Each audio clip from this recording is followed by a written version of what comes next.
sudden closure of Andiamo in Royal Oak has brought to light tensions between the city and other business owners. 7 Action News reporter Jennifer Ann Wilson shows us why the lack of parking is making it difficult for businesses to survive. Businesses just won't be able to survive if we don't get the traffic flow. Daniel Davis owns Funky 7 on Main Street. He's not alone in his frustrations. Everybody wants to park right next to the businesses, and you take that away, and people are going to go elsewhere. Downtown, Midtown, you got Ferndale, you got a few of the other suburbs. New construction east of Main promises a beautiful future for downtown Royal Oak. But until then, Greg Santalicho owns the Sullivan Building. We have clients that will no longer come down here anymore. Why? They do not have time in their day to deal with trying to find parking, get to our building, and then find their car to go back to their offices. The city recently opened a 7-story parking structure on Center Street. The first 2 hours of parking are free before 5 p.m.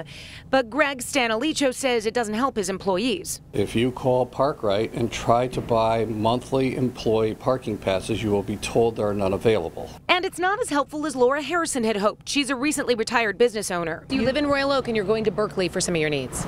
Yes, and I'm going to Clawson a lot. She says she just can't find handicap parking in the city. The new parking structure was supposed to have ground level handicap parking on it that you could park in the structure and just walk across the street. It's not there. I've walked through the entire first floor of this parking structure and finally found one handicap parking space, and it's taken. The city says there are 11 handicap spaces, most on the other floors, all near the elevator, and they've added 4 public handicap spaces behind City Hall just until the new city center complex is complete. And Mr. Bees is trying to look beyond the current struggles. We're very optimistic. I mean, I'm kind of doing the opposite of what Joe's doing because I'm investing. I'm putting a new speakeasy in my basement that's opening in a couple of weeks. It's hard to say this isn't going to be good for my business. I mean, I don't think the way the city went about it was necessarily the most constructive.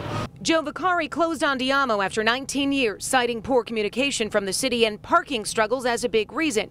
Sam Ahmad, owner of Beirut Palace, understands. He says it's hurting his carryout business. A lot of people, they say, we get ticket, like the minute they walk in, walk out, they find tickets on the cars. We love the city, we love the people in the city and everything, but the thing is the way that they're acting with us, it's kind of a hard. In Royal Oak, Jennifer Ann Wilson, 7 Action News. Oh, tough to hear after 19 years, Andiamo leaving too. Hopefully they'll get it settled up. Royal Oak, Michael Fournier, the mayor of Royal Oak, acknowledges there are growing pains and says he wants to help businesses overcome them.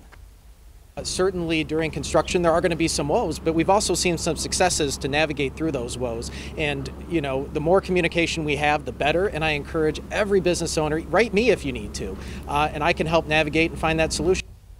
City of Royal Oak has set up a website to provide a map of where all the available parking is located in the city. We will link to that on our website at WXYZ.com, so please check it out.